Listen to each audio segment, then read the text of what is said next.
नमस्कार मेरे प्यारे दोस्तों, अंत्योदय एकेडमी में आप सभी का स्वागत है। आई होप आप सभी स्वस्थ होंगे, अच्छे होंगे और निरंतर अपनी पढ़ाई कर रहे होंगे, क्योंकि आप सभी जानते हैं 5 जनवरी से पटवारी और जो ग्रुप 2 सब ग्रुप 4 की वैकेंसी है उसकी फॉर्म डलना स्टार्ट हो गए हैं। इसमें कई सारी वैकेंसी हैं, जिसमें सर्वाधिक पद जो हैं आप जानते हैं पटवारी और ADEO के हैं। अगर इसमें हम पटवारी के पद की बात करें तो आपके 6755 हैं, जबकि ADEO की वैकेंसी जो है लगभग 1011 पद हैं। अब कई लोगों को इसमें डाउट है कि सर इसमें पटवारी में किस तरह सुविधाएं रहती हैं, सैलरी क्या रहती है, पोस्टिंग किस तरह की होती है, भविष्य में प्रमोशन किस तरह का रहता है, इसके अलावा ADO में किस तरह का रहता है, या इन दोनों में हमें डाउट है कि हम किसको प्रेफरेंस फर्स्ट पर रखें, उसके बाद किसको सेकंड पर रखें। तो मैं यही जानकारी आपके समक्ष लेकर उपस्थित हूँ।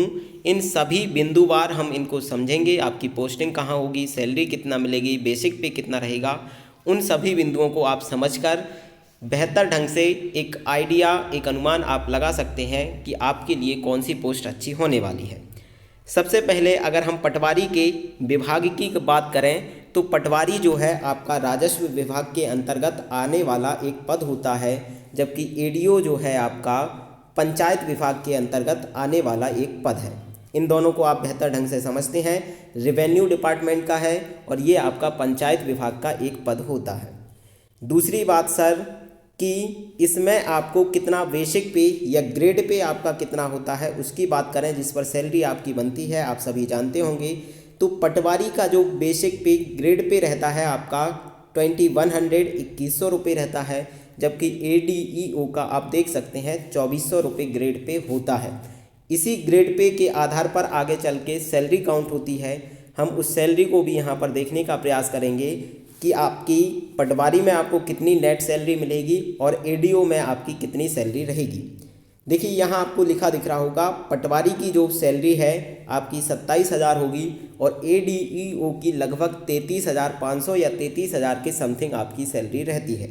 लेकिन चूंकि आप जानते हैं मध्य प्रदेश में एक अलग कानून है, जहां आपको पहले वर्ष 70%, दूसरे वर्ष 80% और तीसरे वर्ष 90% इस तरह से कुछ सैलरी मिलती है, 80, 90, 100%।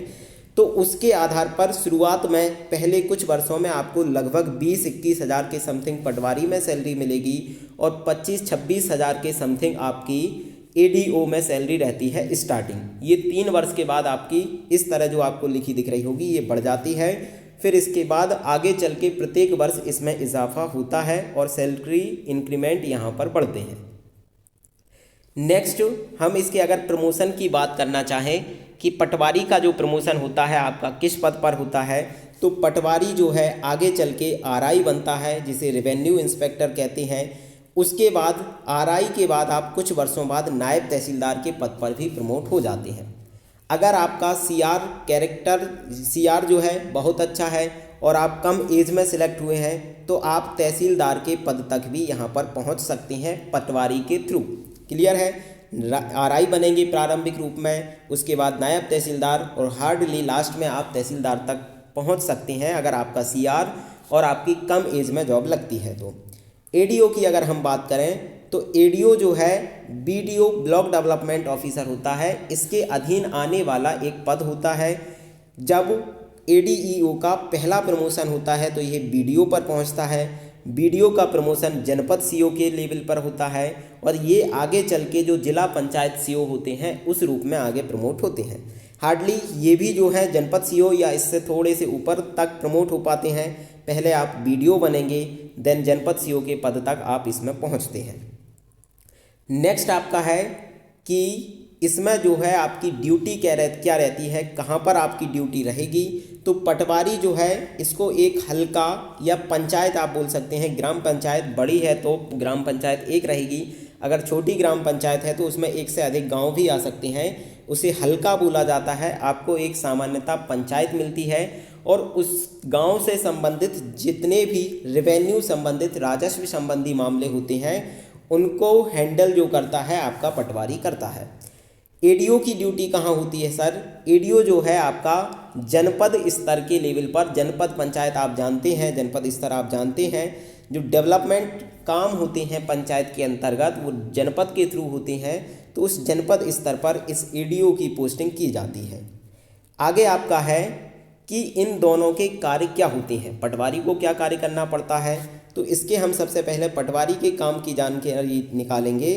तो पटवारी जो होता है आपका, मैंने अभी बताया कि राजस्व का ये सबसे बड़ा अधिकारी है निचले लेवल पर, और जनता से इसका सीधा जुड़ाव होता है। जनता के जो राजस्व मामले हैं वह यह देखता है।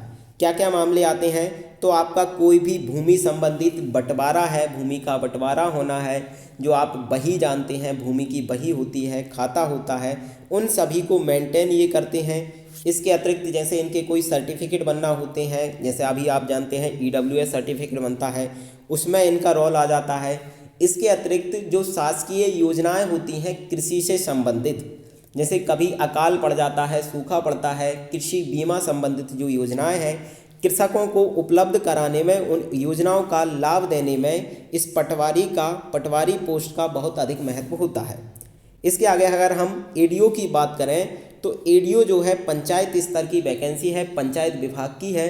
तो पंचायत में जितने डेवलपमेंट कार्य होते हैं उनको कौन देखने का कार्य करता है? वह न्यूनतम स्तर पर एडीओ देखता है। देखिए आप जानते हैं पंचायत स्तर पर जो प्रशासनिक पद होता है वह सचिव होता है। सचिव जो रिपोर्ट करता है ये एडीओ को ही करता है। एडीओ सचिव को एक तरह से मॉनिटर करता है, विभिन्न जितने भी सचिव इसके अंतर्गत आएंगे उन सभी को ये मॉनिटर करेगा। ये इसके काम है। अब पंचायत में क्या काम होता है तो आप सभी जानते हैं कि सरपंच और सचिव मिलकर कितने डेवलपमेंट कार्य पंचायत के अंतर्गत करते हैं, तो उन सभी कार्यों को, डेवलपमेंट कार्यों को देखने का कार्य ये एडीईओ करता है। आगे अगर हम कुछ और बात करने की प्रयास करें कि सर पोस्टिंग में ज़्यादा बेहतर क्या रहेगा, तो ये आप इस आधार पर, इनके कार्यों के आधार पर अनुमान लगा सकते हैं। एक आपका पटवारी है, दूसरा आपका एडीओ है। पटवारी जो है इसे गांव में ग्रामीण लेवल पर प्रत्येक व्यक्ति जानता है। पटवारी की सोशल कनेक्टिविटी ज़्यादा होती है, आप लोगों के मध्य ज़्यादा पहुंचते हैं। एक तरह से कहें तो पटवारी में आपको फील्ड वर्क ज़्यादा करना होता है। दूसरी बात आपकी एडीओ की अगर हम करें तो एडीओ जो है एक तरह का इतना फील्ड वाला काम नहीं है। डायरेक्ट जनता से इनका जुड़ाव नहीं होता है, इनडायरेक्टली रहता है। तो इनको एक तरह से ऑफिशियल वर्क, ऑफिस का काम करना होता है। लेकिन चूंकि आप सैलरी का डिफरेंस यहाँ पर देख सकते हैं, एडीओ की सैलरी ज़्यादा होती है, इनमें प्रमोशन भी तुलनात्मक रूप से आप जल्दी और उच्च पद पर पहुँच सकते हैं, तो ये इस दृष्टि से लाभकारी है। तीसरा एक और, आप सभी जानते हैं कि ग्रामीण लेवल पर जो डेवलपमेंट काम पंचायत के अधीन होते हैं उसमें भ्रष्टाचार काफ़ी ज़्यादा होता है। अगर आप एक स्वच्छ छवि वाले व्यक्ति हैं, ईमानदारी से आप कार्य करना चाहते हैं, तो ये पद भी आपके लिए बहुत ज़्यादा लाभकारी हो सकता है। क्योंकि आप जानते हैं सचिव जो होते हैं ग्रामीण स्तर पर बहुत ज़्यादा भ्रष्टाचार में लिप्त होते हैं, और उन सचिवों को मॉनिटर आपको करना होता है। जो डेवलपमेंट कार्य होते हैं गाँव में, उनको भी आपको मॉनिटर करना होता है। तो इस तरह से अगर आप अपनी भूमिका बढ़ाना चाहते हैं तो उस हिसाब से इस पद को भी आप प्राथमिकता में रख सकते हैं। आई होप आपको ये सभी जानकारी लाभकारी होगी। इसके बाद हम नेक्स्ट वीडियो, अभी आपको प्रेफरेंस के लिए भी नंबर वाइज पोस्ट कोड, नाम और किस हिसाब से आप रख सकते हैं वह वीडियो भी लाएंगे, और ज़िले के हिसाब से आपको क्या प्रेफरेंस रखना है उसके लिए भी आपको एक पृथक वीडियो मिलेगी। आप चैनल पर नए थे तो चैनल को सब्सक्राइब करना ना भूलें। साथ ही जानकारी अगर लाभकारी रही हो तो आप इस वीडियो को लाइक व शेयर भी कर सकते हैं। Thank you. जय हिंद। धन्यवाद।